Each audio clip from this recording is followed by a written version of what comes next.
generaciones futuras por décadas.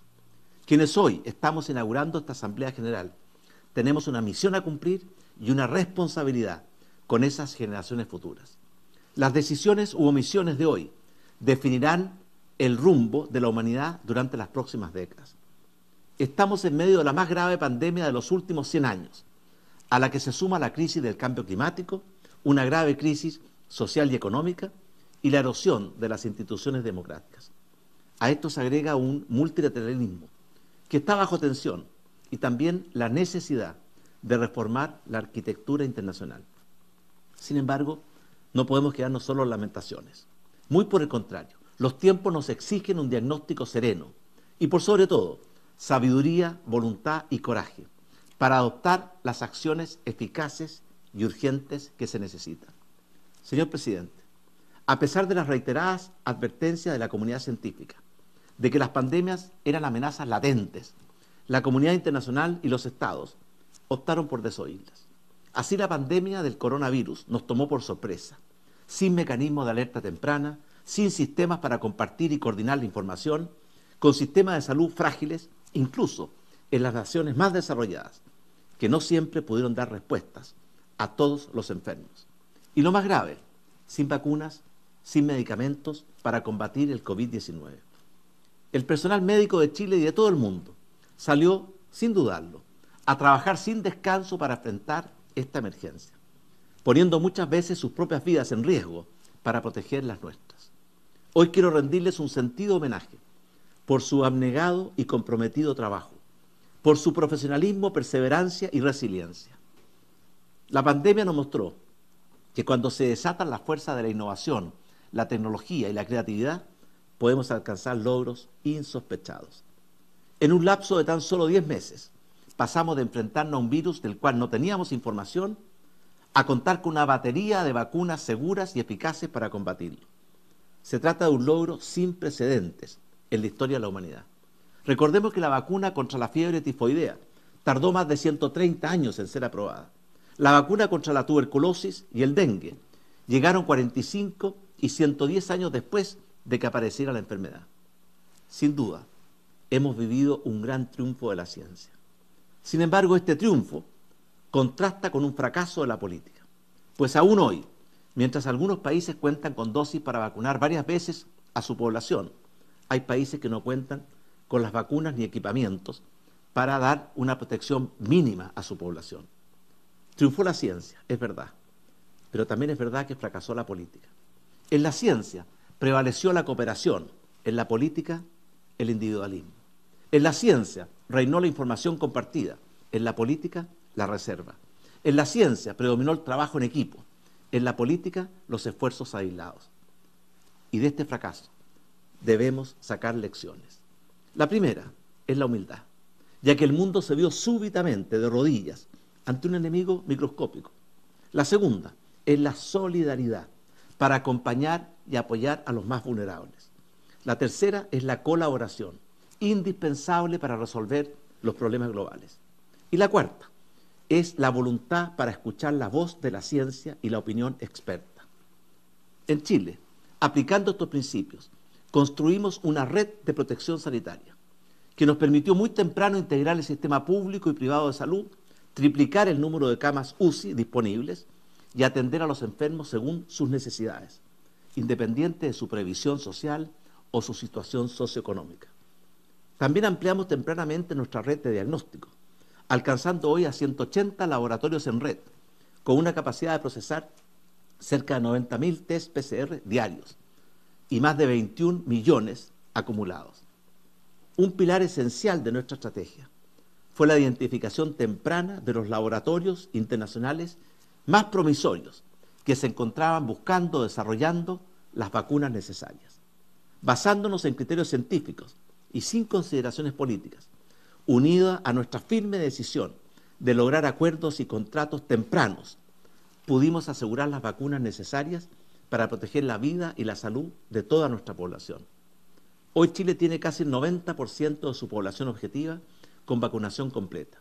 Y ya iniciamos la vacunación de los niños y las dosis de refuerzo para la población vulnerable. También colaboramos durante los momentos más críticos de la pandemia, cuando los insumos escaseaban, donando medicamentos y parte de nuestro stock de vacunas para facilitar la inoculación del personal médico de otros países de América Latina. En el mismo espíritu y en conjunto con la Organización Mundial de la Salud y más de 50 países, estamos impulsando un tratado sobre preparación y respuesta para futuras pandemias. Nadie puede asegurar que estas pandemias no se repetirán, pero sí tenemos que asegurar hoy que cuando ello ocurra estaremos mejor preparados.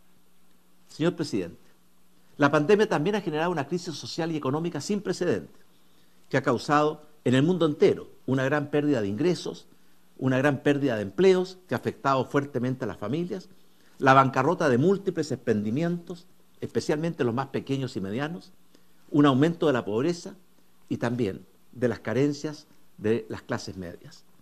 La crisis también ha producido un aumento explosivo en los déficits fiscales y en el endeudamiento público y privado, que amenazan la estabilidad macroeconómica. Estos males han golpeado con mayor fuerza a los países y a los sectores más vulnerables, y en especial han golpeado a las mujeres, incrementando las brechas de género. Algunas de las causas de esta situación ya se encontraban presentes antes de la pandemia. Por ejemplo, una guerra comercial entre las principales potencias, un incipiente auge del proteccionismo, un debilitamiento del libre comercio basado en reglas. Es con este diagnóstico claro que resulta indispensable que las decisiones de políticas públicas se basen en políticas macroeconómicas, fiscales y monetarias serias y responsables. Y debemos seguir avanzando en liberalizar el comercio a nivel mundial, en incorporar las nuevas tecnologías de la revolución digital, las que sin duda van a hacer la diferencia entre quienes se puedan subir al tren del progreso y quienes simplemente lo vean pasar desde la estación. La pandemia y la revolución digital se han retroalimentado. Sin duda, los avances de la tecnología digital nos han permitido enfrentar mejor esta pandemia. Por ejemplo, en Chile, sería difícil imaginar cómo habríamos enfrentado esta pandemia sin los avances recientes como el hospital digital, la comisaría virtual o Chile Atiende. Por otra parte, la pandemia ha acelerado la instalación de la sociedad digital, que ha cambiado drásticamente nuestra forma de trabajar, educarnos, informarnos e interactuar en sociedad. Estos cambios han llegado para quedarse. Chile está haciendo sus mejores esfuerzos para subirse a este tren de progreso. Por eso contamos con tratados de libre comercio con países que representan más del 90% del PIB mundial.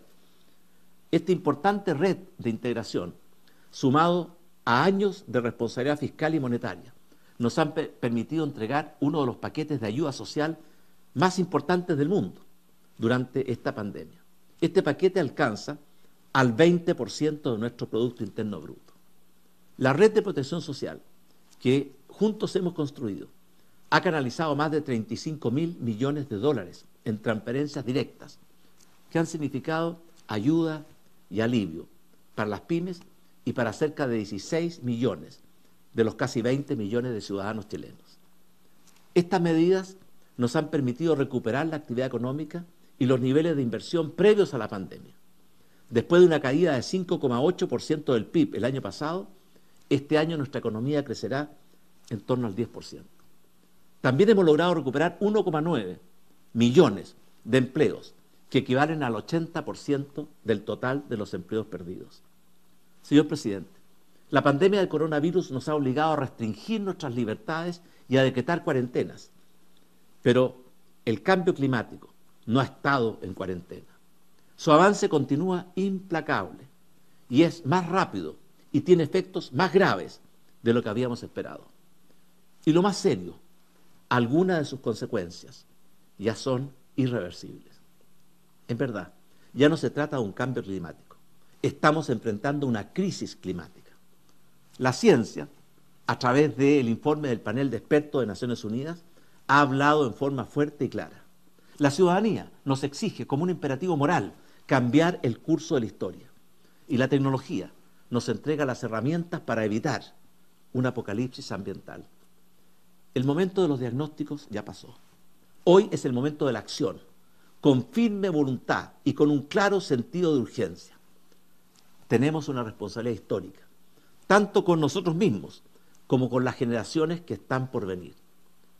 Somos la última generación que puede evitar que la actual crisis climática se transforme en un verdadero apocalipsis ambiental. Chile es un país pequeño, que contribuye con menos del 0,25% del total de las emisiones de gases de efecto invernadero. Pero estamos resueltos a asumir nuestras responsabilidades y a hacer nuestro aporte en esta guerra contra la crisis climática. Para lograrlo, hemos acelerado el proceso de descarbonización de nuestra matriz energética. El año 2025 habremos cerrado 2/3 de nuestras centrales a carbón y al año 2040 esperamos tener cerradas el 100%.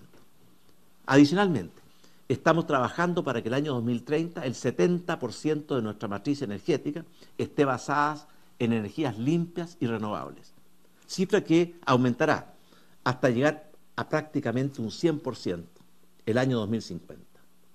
Como prueba de esta voluntad y compromiso, me enorgullece compartir con ustedes que este año 2021 habremos inaugurado en Chile más capacidad en energía del sol y del viento de la que habíamos construido en toda nuestra historia.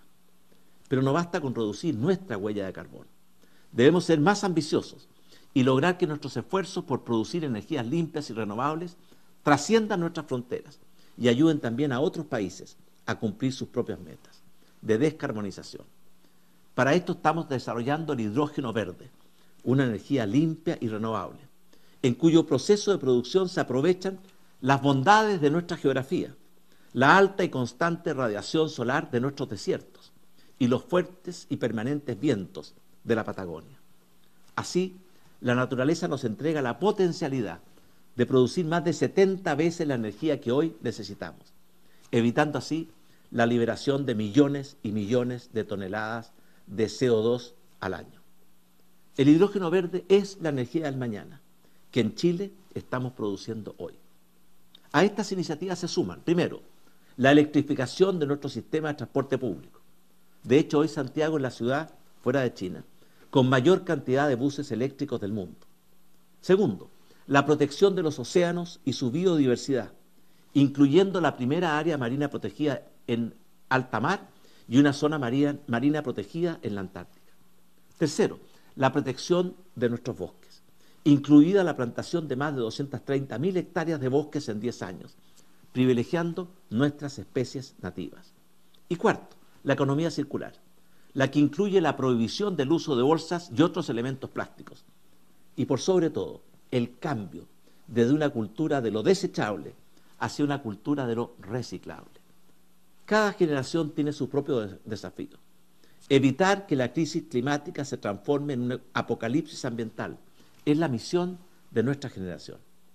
Se trata de una cuestión de vida o muerte, porque la sobrevivencia de la especie humana en el planeta Tierra está hoy en riesgo. No podemos olvidar que 99 de cada 100 especies que alguna vez existieron, hoy ya no existen. Y no queremos agregar a la especie humana a esa triste lista.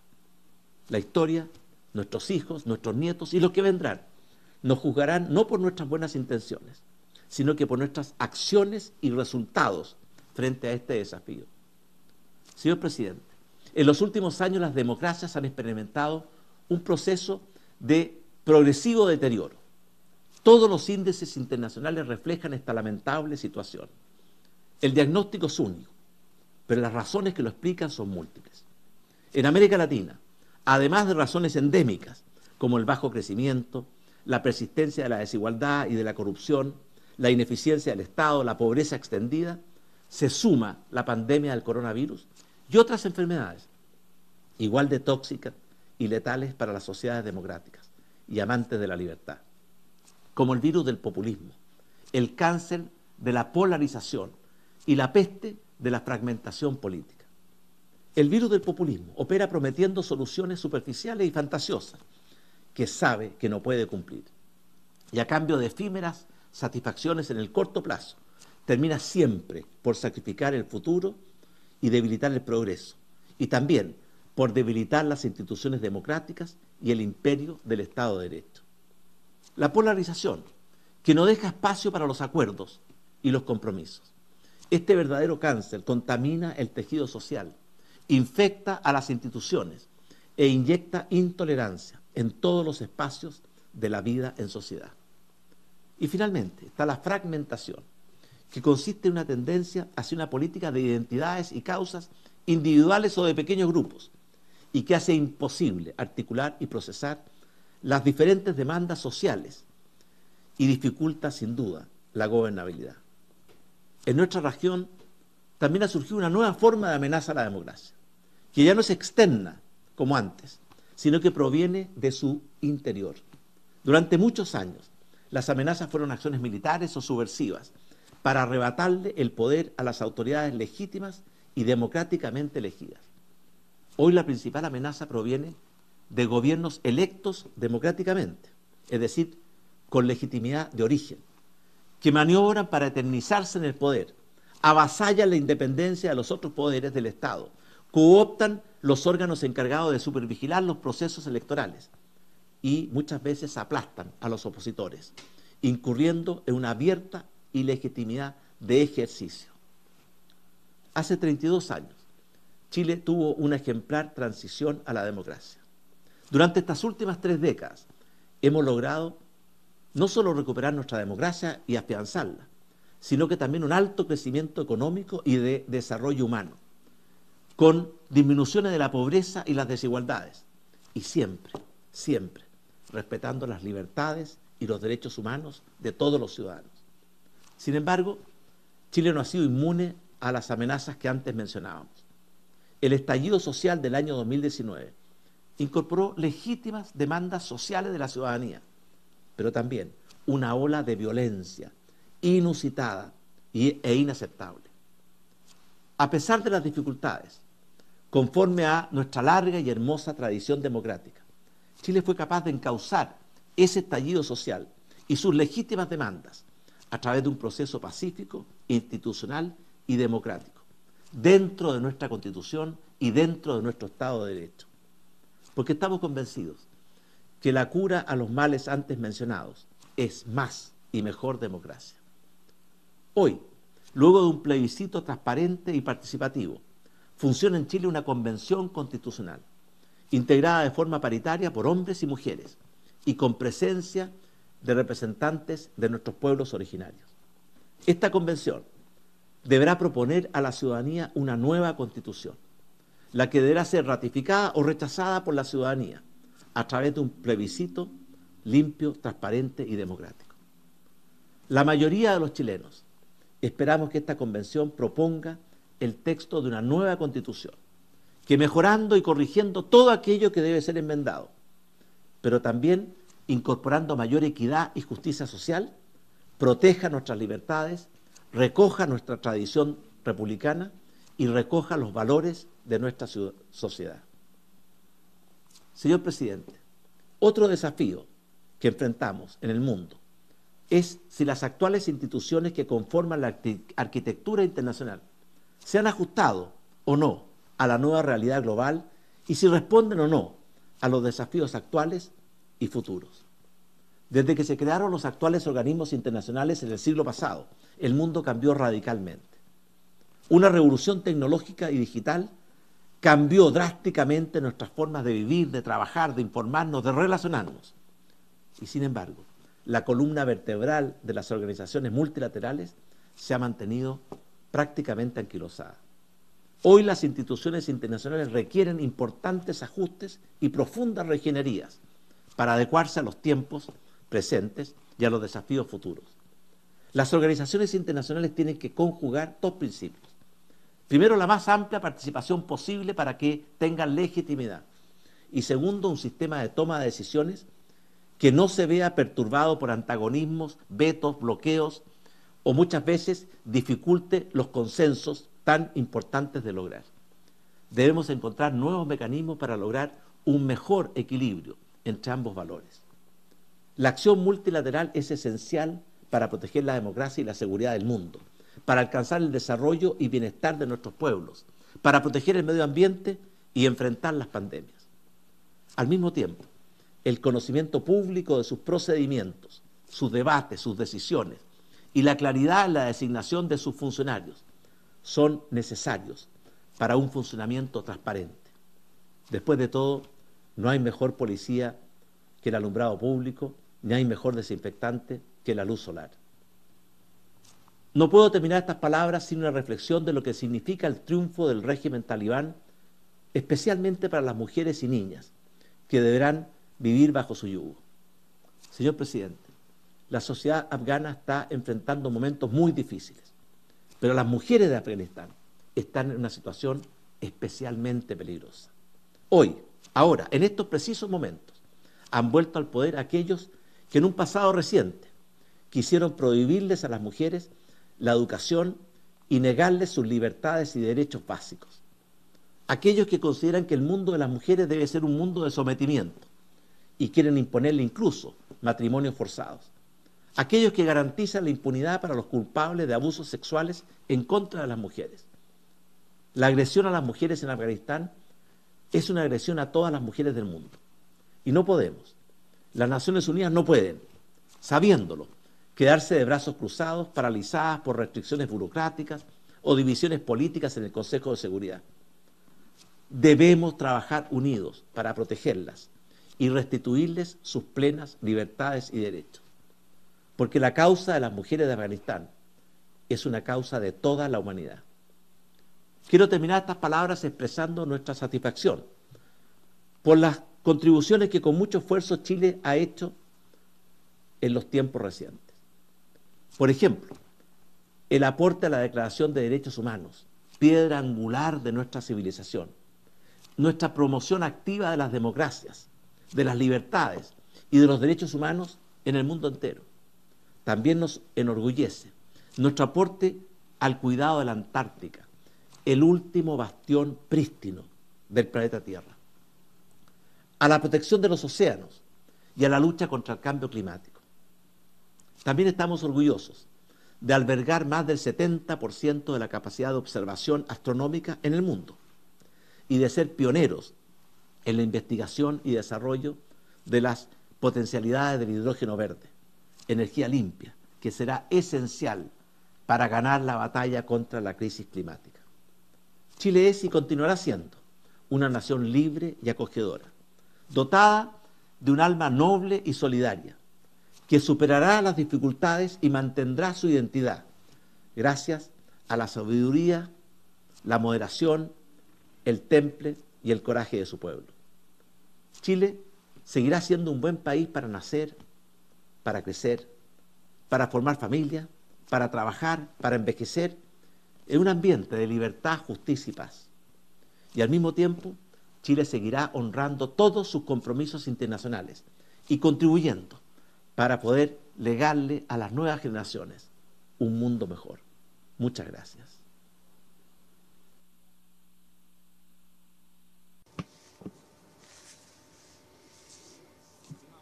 En nombre de la Asamblea General, agradezco al presidente de la República de Chile la declaración que acaba de formular. La Asamblea escuchará ahora un discurso por parte de Su Excelencia Moon Jae-in, presidente de la República de Corea. Solicito a protocolo que acompañe a Su Excelencia.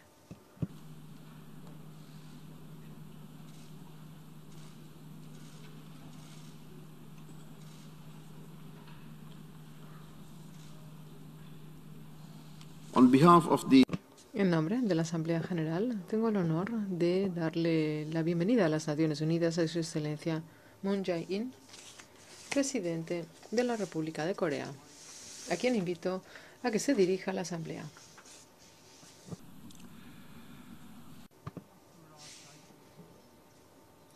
Presidente Abdullah Shahid, secretario general Antonio Guterres, distinguidos delegados.